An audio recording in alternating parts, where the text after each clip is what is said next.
तो आइए बच्चों, आज हम लोग स्टार्ट करेंगे कक्षा 10 का समांतर श्रेणी पाठ 5 है आपका, जिसमें समांतर श्रेणी हम लोग पढ़ने वाले हैं। समांतर श्रेणी में सबसे पहले ये पढ़ने वाले हैं कि समांतर श्रेणी किसे कहते हैं। सबसे पहले ये जानेंगे। देखो बेटा, समांतर का अगर संविच्छेद किया जाए, समांतर श्रेणी का अगर समांतर का अगर संविच्छेद किया जाए तो हो क्या जाएगा, समधन अंतर हो जाएगा, या यहाँ पर कह सकते हैं समधन अंतर लिख सकते हैं इसको। ठीक है, यानी समान अंतर, मतलब यहाँ पर सम बोलो या इसे पूरे तरह से लिख दो समान अंतर। जो भी श्रेणी लिया जाएगा इसमें वो क्या होना चाहिए, समान अंतर होना चाहिए। कोई भी श्रेणी लेते हो तो इसमें समान अंतर होना चाहिए। जैसे हम बात कर ले कि यहाँ पर 1 लिख दिया, 2 लिख दिया गया, 3 लिख दिया गया, 4 लिख दिया गया, फिर 5 लिख दिया गया, 6 लिख दिया गया, तो इसमें जो अंतर है, हर जगह जो डिफरेंस है, अंतर को क्या बोलते हैं, इनके बीच में जो अंतर होता है उसको इंग्लिश में डिफरेंस बोला जाता है। तो यहाँ पर 1 और 2 के बीच में जो अंतर है वो कितने का है, 1 है। फिर अगले में देखा जाए जो अंतर है वो कितने का है, यहाँ पर 1 का है। यहाँ पर देखा जाए तो 1 का अंतर है। अगले पद में देखा जाए 3 और 4 के बीच में जो अंतर है 1 का है। तो समांतर श्रेणी में हमें उसी पद को लेना है, उसी सदिश को लेना है जो इसमें क्या हो, जिसमें समान अंतर हो, वही समांतर श्रेणी में वो पद आएगा, अन्यथा वो समांतर श्रेणी में नहीं आएगा। फॉर एग्जांपल के लिए जैसे हो गया 1 2 3 4 5 6 डैश चलता रहेगा। इसी तरह से 2 4 6 फिर उसके बाद 8 10 ऐसे डैश चलता रहेगा। ठीक है, इसी तरह से 3 6 9 12 15 डैश ये भी क्या होगा, समांतर श्रेणी होगा। ऐसे फॉर एग्जांपल में अगर यहाँ करो 2 डैश, इसमें भी समान अंतर है। डिफरेंस क्या है इन दोनों के बीच में, 0 का है। इसमें भी डिफरेंस क्या है, 0 का है। तो ये सब जो पद होंगे, ये जो सीरीज होंगे, वो समांतर श्रेणी में आएंगे। क्या आएंगे, समांतर श्रेणी में। अब समांतर श्रेणी में किससे नहीं है, मतलब जो समांतर श्रेणी में नहीं होगा क्या होगा, उनके बीच का डिफरेंस भिन्न, मतलब वो क्या होगा, समान नहीं होगा, वो भिन्न होगा, इसलिए वो समांतर श्रेणी में नहीं होगा। जैसे कि एग्जांपल ले लिया जाता है, जैसे 5 हो गया, 8 हो गया, 9 हो गया, फिर 12 हो गया। इसके बीच में डिफरेंस कितना, 3 का। इसके बीच में डिफरेंस कितना, 1 का। इसके बीच में डिफरेंस कितना है, इसमें 3 का है। तो ये क्या है, भिन्न डिफरेंस आ रहा है, तो ये समांतर श्रेणी में नहीं आएगा। जिसमें जिनके पदों में समान अंतर हो वो क्या हो जाएगा, समांतर श्रेणी में आ जाएगा। ठीक है, तो ये होता है हमारा मतलब जो समांतर श्रेणी में जो पद लिया जाएगा, ऐसे ही पद को लिया जाएगा। अब क्वेश्चन कैसे पूछा जाएगा, इसका व्यापक रूप पहले देख लें आप लोग। मान लेता हूं कि समांतर श्रेणी का व्यापक रूप क्या होता है, इसको आप लोग को बता दिया जाए।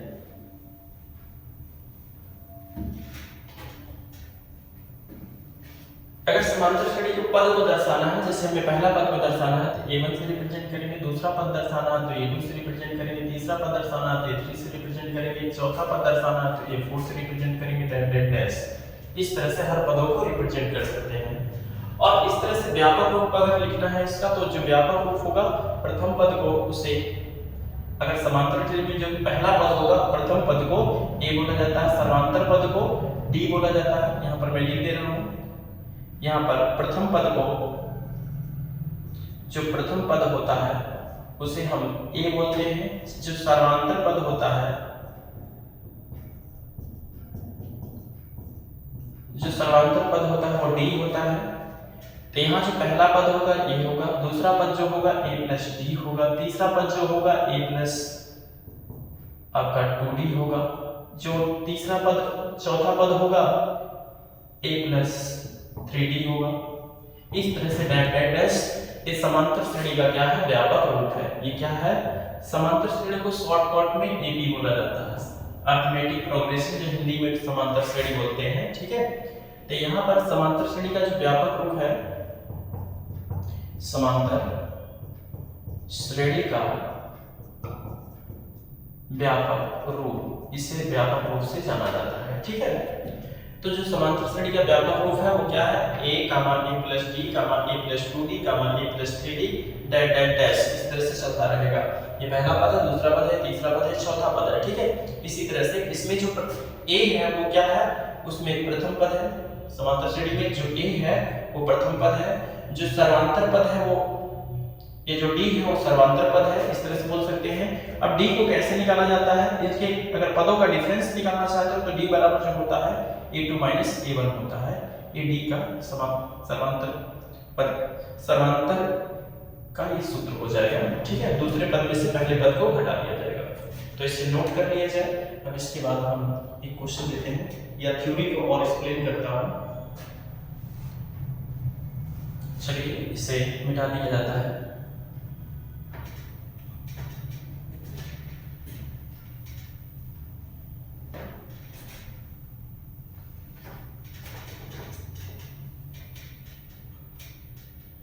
अगर मान लीजिए हमने पहले पद को a1 से रिप्रेजेंट किया था, दूसरे पद को a2 से, तीसरे पद का a3 से, चौथे पद को a4 से। जो पहला पद था उसको a लिखा था आपने, जो दूसरा पद था a प्लस d लिखा था, जो तीसरा पद था a प्लस 2d लिखा था। इसी तरह से जो चौथा पद होगा a प्लस 3d। अच्छा, आपको एक सीक्वेंस दिखा होगा, a तो सब में समान चल रहा है, और d में क्या चल रहा है, यहाँ पर 1 लिखा हुआ, यहाँ पर 1 लिख सकते हैं, कोई दिक्कत नहीं है। यहाँ पर 2 चल रहा है, यहाँ 3 है तो यहाँ 2 है, यहाँ 4 है तो यहाँ 3 है। अगला जो पद होगा a5 जो होगा, पांचवा जो पद होगा a प्लस 4d लिख सकते हैं, इस तरह से, ठीक है। ऐसे जो छठवां पद होगा a प्लस 5d हो जाएगा। इसी तरह से डैश डैश डैश, अगर nवां पद का सूत्र निकाला जाए तो nवां पद का जो फार्मूला हो जाएगा इससे एक कम, अभी तक देख रहे हो, यहाँ पर जो 5 है, यहाँ d में जो मल्टीपल है उससे एक कम है, ठीक है। इसी तरह से a तो रहेगा ही रहेगा b प्लस, और यहाँ n है तो n में एक कम, d में मल्टीपल, तो nवें पद का जो सूत्र होगा वो क्या होगा, a plus n minus 1 into d हो जाएगा, ठीक है। nवें पद का सूत्र है। अगर इस तरह से अगर कोई भी पद तुम्हें डायरेक्टली निकालना हो तो कैसे निकालोगे, अगर डायरेक्टली निकालना हो, ये पांचवा पद निकालना हो तो डायरेक्टली कह सकते हो सर a प्लस 4d निकाला जा सकता है। इसी तरह से आपको इसमें दिया होगा a और b का मान, तो आप आसानी से आप क्या कर सकते हैं, पांचवा पद निकाल सकते हैं। ऐसे मैं कह दूं 10वां पद बताइए a10, तो कहोगे सर a प्लस कितना हो जाएगा, 9d हो जाएगा सर।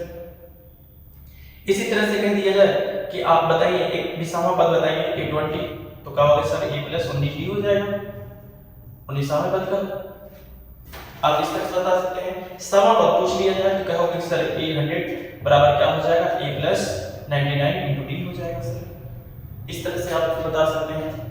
इसी तरह से अगला अगर 1000वां पद पूछा जाए तो कहोगे कि सर 1000वां जो पद होगा वो कितना हो जाएगा sir, a plus 999 into d हो जाएगा, ठीक है। इसी तरह से nवें पद का जो सूत्र है वो क्या हो जाएगा, nवें पद का सूत्र अभी भी मैंने लिखाया है कि a प्लस an बराबर क्या होता है, a plus n minus 1 into d, ये तो nवें पद का सूत्र है। ये सबको मतलब सर्टिफाई करेगा, एक जनरल रूल है इस सूत्र का है, ठीक है। यहां तक किसी को प्रॉब्लम नहीं होगा। ये इस पर क्वेश्चन करके दिखाते हैं आप लोगों को कैसे क्वेश्चन सॉल्व होता है। जिनको स्क्रीनशॉट लेना वो ले सकते हैं।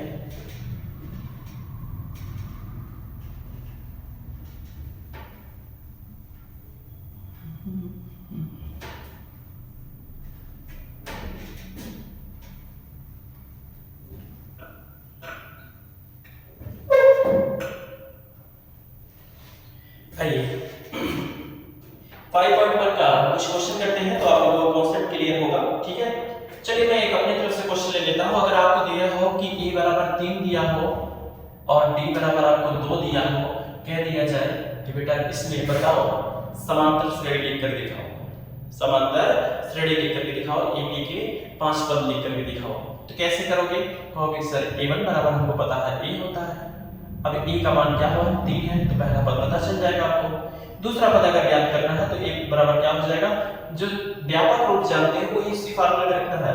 जो दूसरा पद है उसे कैसे लिख सकते हो, a प्लस d लिख सकते हो, a का मान आपको दिया है 3 और d का मान भी 2 दिया है, आसानी से रखोगे तो कितना आ जाएगा 5 आ जाएगा, यानी आपको दूसरा पद भी मिल जाएगा। इसी तरह से तीसरा पद याद करना है तो a प्लस कितना होता है 2d होता है, तीसरे पद का फार्मूला। तो यहाँ पर क्या करेंगे, मान रखेंगे a का मान 3 रख दीजिए, प्लस 2 इंटू डी का मान कितना रखोगे, d का मान आप 2 रख दीजिए, दिया है, और ये 3 प्लस 4 कर दीजिए, ये बराबर कितना हो जाएगा, 7 हो जाएगा। तो a3 बराबर जो होगा वो क्या हो जाएगा, 7 हो जाएगा।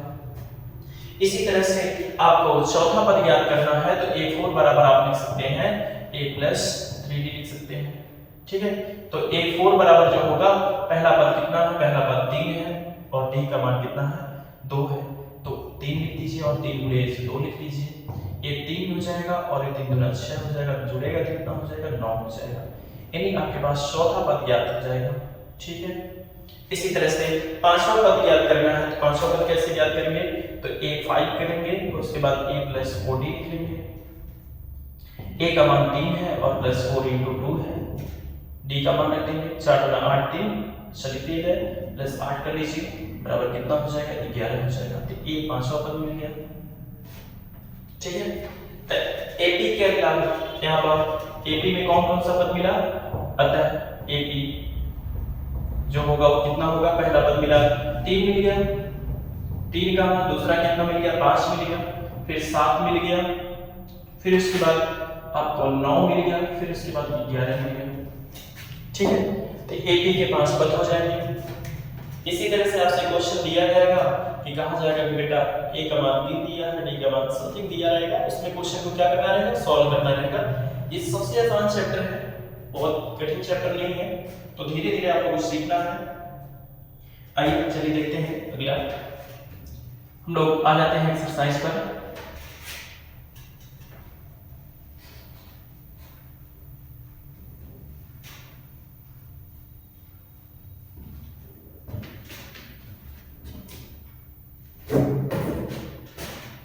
एक्सरसाइज में आ जाते हैं तो 5.1 पर 5.1 इसमें जो 5.1 है इसमें हम लोग दूसरे क्वेश्चन से स्टार्ट करेंगे। दूसरा क्वेश्चन है, दूसरे क्वेश्चन में कहा गया है कि दी हुई एपी के प्रथम 4 पद लिखिए, दी हुई एपी के प्रथम 4 पद लिखिए, जबकि प्रथम पद ए और सर्वांतर पद डी निम्नलिखित है, आपको दे रखा है। यानी पहला क्वेश्चन इसमें जो दूसरे का पहला जो क्वेश्चन है उसमें दे रखा है a बराबर 10 दिया है, d बराबर भी 10 दिया है, a बराबर 10 और d बराबर भी 10 दिया है, ठीक है। अब यहाँ पर कैसे करेंगे, इसमें कहा गया है कि आपको 4 पद याद करना है। कितने पद याद करना है, 4 पद। तो चलिए याद कर लेते हैं। a1 बराबर 1 होता है और a का मान हमें 10 पता है, तो a1 का मान कितना पता चल जाएगा, a कितना हो जाएगा, 10 हो जाएगा, ठीक है। a2 अगर याद करना है तो a2 बराबर क्या होता है, फार्मूला a प्लस d होता है। जल्दी से इसमें मान रख दिया जाए, a का मान 10 है और d का मान भी 10 है, तो रख दिया जाए इसमें, ठीक है। तो 10 10 कितना हो जाएगा, 20 हो जाएगा, ठीक है। यानी a2 दूसरा पद कितना मिल गया हमको, 20 मिल गया। अगर तीसरा पद याद करना है तो a3 बराबर क्या करोगे, a प्लस 2d लिख लीजिए जाए, तो यहाँ पर क्या हो जाएगा, a का मान 10 है और प्लस 2 इंटू 10 हो जाएगा, ठीक है। यहाँ पर कितना हो जाएगा, ये 10 प्लस 10 गुना 20, ठीक है। तो ये कितना हो जाएगा आपका, यहाँ पर 30 हो जाएगा, ठीक है। तो a3 बराबर क्या हो जाएगा, 30 हो जाएगा, ठीक है। ऐसे चौथा पद अगर तुम्हें याद करना है तो क्या करोगे, a4 बराबर लिख सकते हो कि a प्लस 3d होता है, जल्दी से मान रख दीजिए, a का मान 10 है और प्लस 3 d का मान भी 10 है आपका, ठीक है। तो ये 10 प्लस कितना हो जाएगा, 30 हो जाएगा और ये 40 हो जाएगा। तो a4 बराबर कितना मिल गया, 40 मिल गया। अतः जो AP के 4 पद है, 4 जो पद है वो इस तरह से है, पहला 10 है, दूसरा 20 है, तीसरा 30 है, चौथा 40 है। इस तरह से आपने AP के 4 पद याद किए। सबसे आसान क्वेश्चन है, नोट कर लीजिए। नेक्स्ट क्वेश्चन आते हैं हम लोग, ठीक है। आइए नेक्स्ट क्वेश्चन पर इसको मिलाते हैं।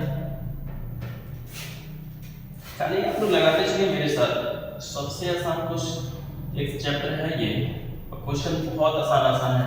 यहाँ से आपका 9 नंबर फिक्स होता है, आता ही आता है। चलिए अगला जो क्वेश्चन है, a बराबर दे रखा है इसमें -2 और d बराबर 0 दे रखा है। जो सेकंड नंबर क्वेश्चन है दूसरे का, वो a बराबर दे रखा है -2 और d बराबर दे रखा है 0। चलिए सॉल्व करते हैं। ये 4 पर जो इसमें प्रथम पद होगा a1 बराबर a होगा, यानी बराबर -2 होगा। a2 अगर निकालना चाहते हो a प्लस d हो जाएगा और यहाँ पर -2 प्लस 0 हो जाएगा, d का मान 0 है तो a2 बराबर कितना आ जाएगा आपका -2 आ जाएगा, ठीक है। इसी तरह से a3 निकालना चाहते हो तो a प्लस कितना हो जाएगा 2d हो जाएगा, तो a का मान कितना -2 और प्लस 2 इंटू 0 कर दीजिए और ये -2 आ जाएगा, ठीक है। तो a3 बराबर कितना आ जाएगा -2 आ जाएगा। a4 बराबर निकालना चाहते हो तो क्या लिख सकते हो a प्लस 3d लिख सकते हो और यहाँ पर क्या कर सकते हो a का मान -2 है तो -2 रख दीजिए और यहाँ पर प्लस 3 इंटू 0 कर दीजिए, तो ये -2 हो जाएगा तो a4 निकल जाएगा, ठीक है। ये चौथा पद हो जाएगा। अतः AP के 4 पद, अतः AP के 4 पद तो कितने हो जाएंगे, वो हो जाएगा -2, -2, -2, -2। ये AP के 4 पद हो जाएंगे, ठीक है। चलिए आते हैं नेक्स्ट क्वेश्चन।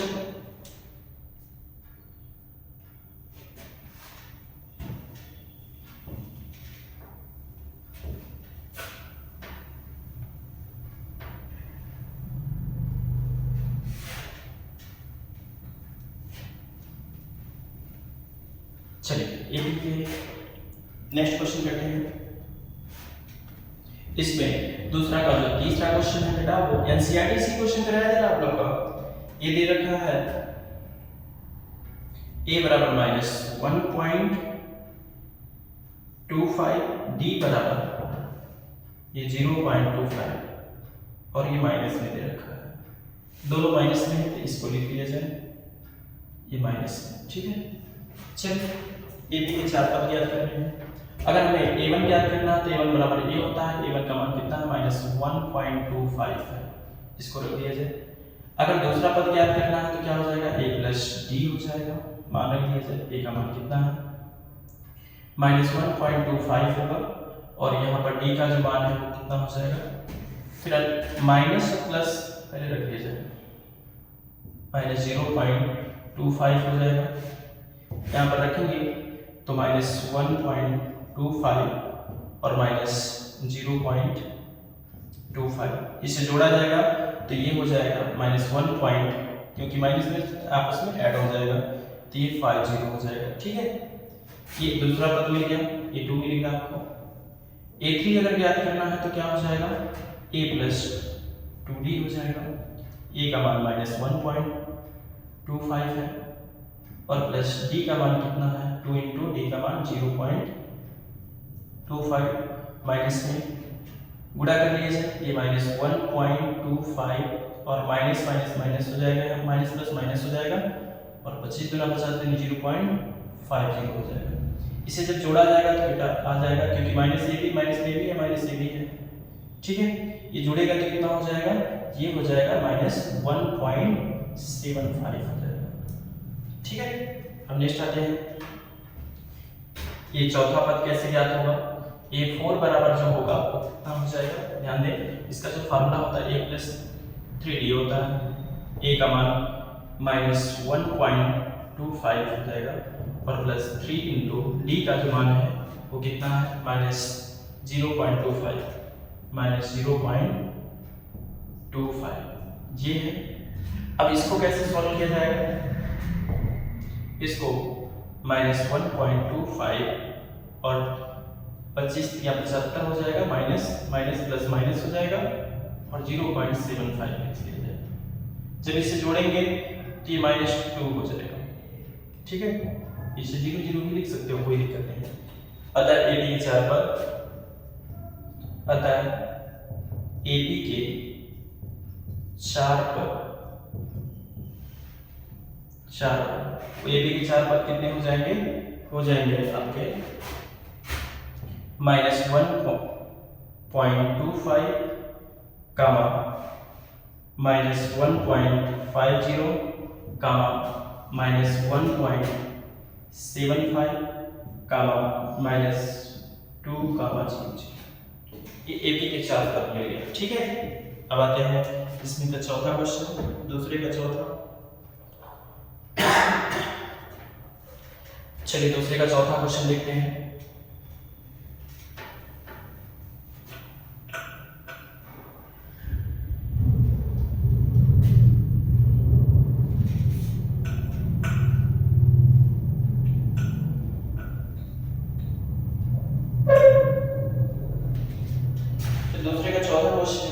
वो बहुत आसान है। दूसरे का ये चौथा क्वेश्चन दे रखा है a बराबर -1 d बराबर 1/2।